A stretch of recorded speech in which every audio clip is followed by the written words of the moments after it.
మీకు కోపం ఎక్కువగా వస్తుందా? మీరు కోపాన్ని కంట్రోల్ చేయలేని స్టేజ్‌లో ఉన్నారా? అయితే ఈ వీడియో మీ గురించే. ఈ వీడియోలో యాంగర్‌ని మేనేజ్ చేయడానికి 4 టిప్స్ చెప్తా.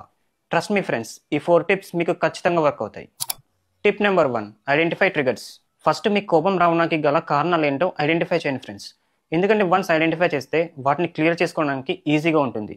Tip number 2, challenge negative thoughts. ఈ negative thoughts and negative thinking వల్లే మనకి మాక్సిమం కోపం వస్తుంది. సో మీకు కోపం వచ్చినప్పుడు నెగెటివ్ థాట్స్ని పాజిటివ్ థాట్స్ తోటి రీప్లేస్ చేయండి ఫ్రెండ్స్. అప్పుడు ఆటోమేటిక్గా కోపం తగ్గిపోతుంది. Tip number 3, engage in physical activity. Physical activity ఉంటే మీరు కోపాన్ని చాలా బాగా మేనేజ్ చేయగలరు ఫ్రెండ్స్. ఫిజికల్ యాక్టివిటీ అంటే for example walking, dancing, exercise. ఇలాగ మీకు ఫిజికల్ యాక్టివిటీ ఉంటే మీరు కోపాన్ని చాలా బాగా మేనేజ్ చేయగలరు. Tip number 4, practice mindfulness. Mindfulness అంటే ఎప్పుడు ప్రెజెంట్ మూమెంట్లోనే ఉండడం. ఎప్పుడు ప్రెజెంట్ మూమెంట్లోనే ఉంటే మన మైండ్ అనవసరమైన ఎమోషన్స్కి గురవకుండా ఎప్పుడు కామ్ అండ్ కూల్గా ఉంటుంది. సో ఎప్పుడు ప్రెజెంట్ మూమెంట్లోనే ఉండడాన్ని అలవాటు